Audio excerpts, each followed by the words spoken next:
السلام عليكم، ازيكم عاملين ايه؟ يا رب تكونوا بخير. النهارده غدانا سهل جدا وبسيط مصري جدا. تعالوا بينا مع بعض نشوف هنعمل مع بعض شوية حاجات كده حلوة قوي. اتمنى انها تعجبكم. يلا بينا. معانا وراك مقطعها كده زي ما انت شايفة وغسلتها طبعا. تعالوا بينا مع بعض نشوف هنعملها ازاي. معانا طبعا بصلاية كبيرة، ودي هريسة فلفل تكون طعمها حلو قوي في التتبيلة يعني. هي عليها ملح وعليها ليمون وعليها ايه توم. تمام.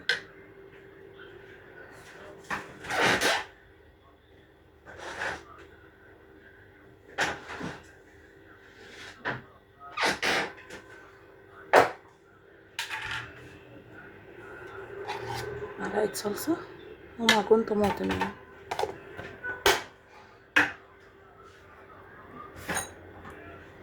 فلفل اسود،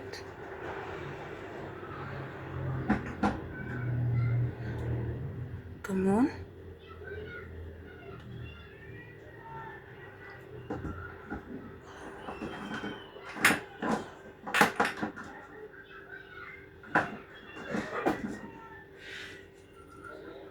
ده ملح،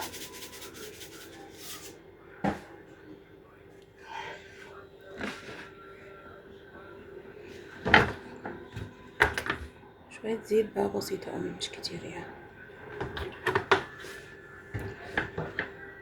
هنقلب كده مع بعض الحاجات دي الحلوة دي.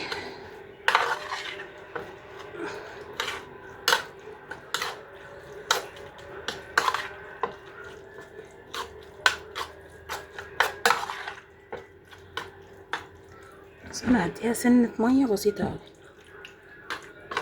سنة بسيطة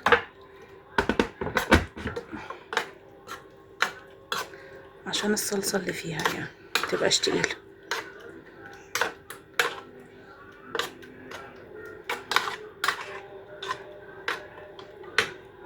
نجيب بقى صينية نتبل ايه الفراخ بتاعتنا من بره ومن جوه كده.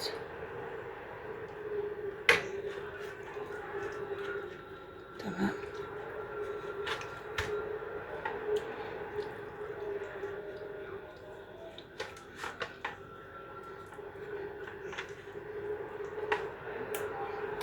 نفس الكلام.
نحط دبابيس كمان.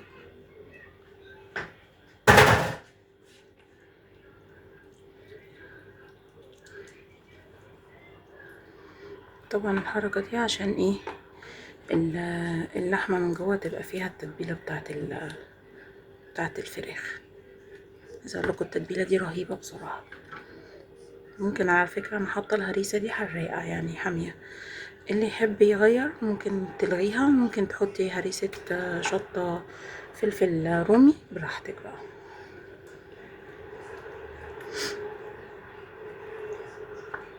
تمام كده. هنجيب بقية التتبيلة ونحطها كده.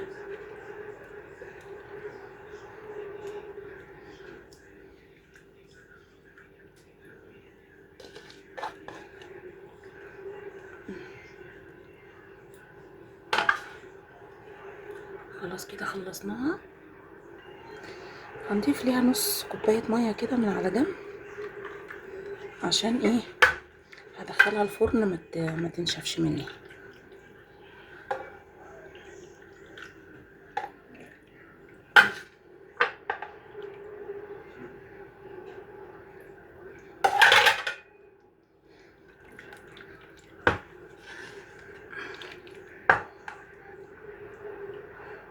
تمام كده، بس كده. هدخلها بقى الفرن واوريلك بعد ما تطلع من الفرن كده، خليكي معايا. نعمل بقى ايه؟ باميه. في موجود منها في السوق طازه لو عايزه هاتي، بس انا ما عنديش هنا سوق. تمام. هنعمل الباميه مع بعض. معانا كده بصله صغيره، هنحط عليها كده نص معلقه سمنه،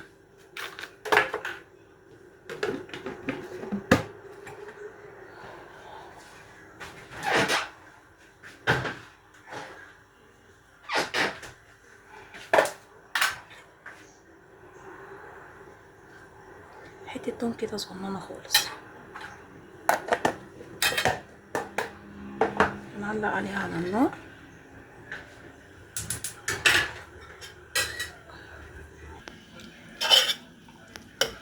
نقطع كده نص تحميره، وبعدين نحط الصلصه بتاعتنا.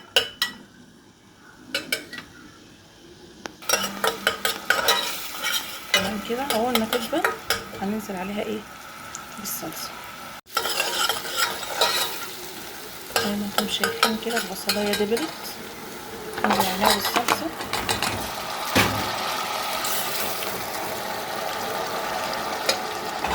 ونسيبها ايه؟ تفك او تسخن. قربت اهي تفك. هنحط بقى نص معلقه من معجون الطماطم. تمام. نحط كمان كده هريسه شطه.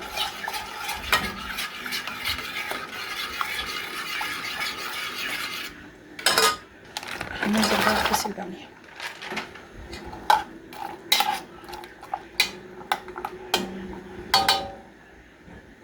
نسيبه يستوي.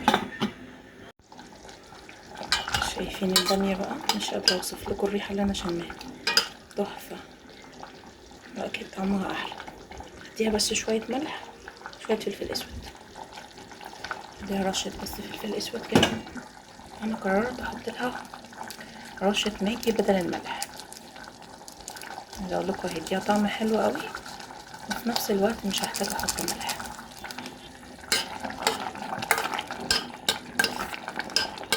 دقيقتين كمان وهطفي عليها، بس كده. يعني بقى رز بالشعريه. الشعريه عليها معلقه سمنه، نحمرها لحد ما توصل للون الذهبي.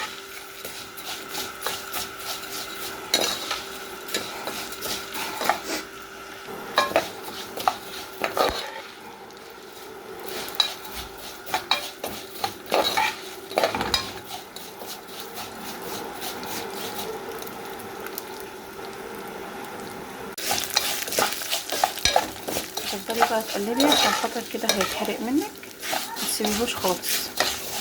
تمام. لحد ما يبقى كله لون واحد.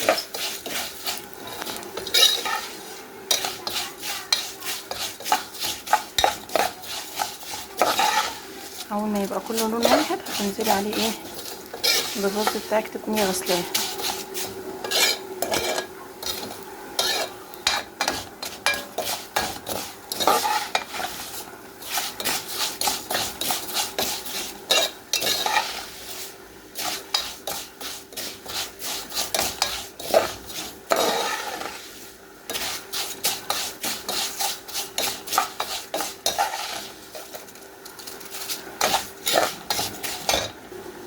ننزل بقى بالرز تقريبا كده مع الشعريه.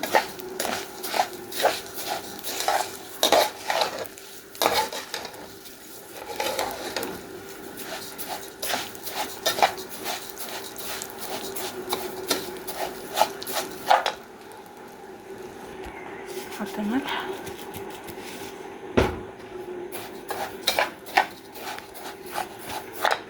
ننزل بقى بالميه. ميه دوبك تغطيه.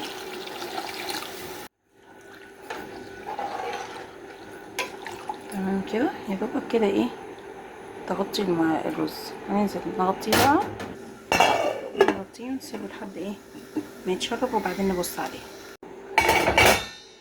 ادي الرز بالشعرية كمان اتشرب وقرب يستوي. دقيقتين كمان وهنطفي عليه. شايفين مفلفل ازاي؟ طبعا مش هنحط له اي حاجة تانية ولا مية ولا اي حاجة. اهو كده الرز استوى. شايفين جميل جدا مفلفل وتحفة. دي البامية اهي مستوية وجميلة جدا. اوريكي بقى كل الكلام ده في طبق التقديم. ادي صينية الفراخ اهيت خرجناها من الفرن. شكلها بقى مش قادرة اقول لكم، مشوية وتحفة. وريحتها بقى مش قادرة اقول لكم، جميلة جدا ومستوية. وبكده اكون وصلت معاكي لنهاية الفيديو. اتمنى طبعا اكون خفيفة على قلبكم، وبكده اكون وصلت معاكم لنهاية الفيديو. اتمنى طبعا يكون عجبكم. ما تنسونيش بقى لايك وشير وفعل الجرس عشان يوصلك كل جديد.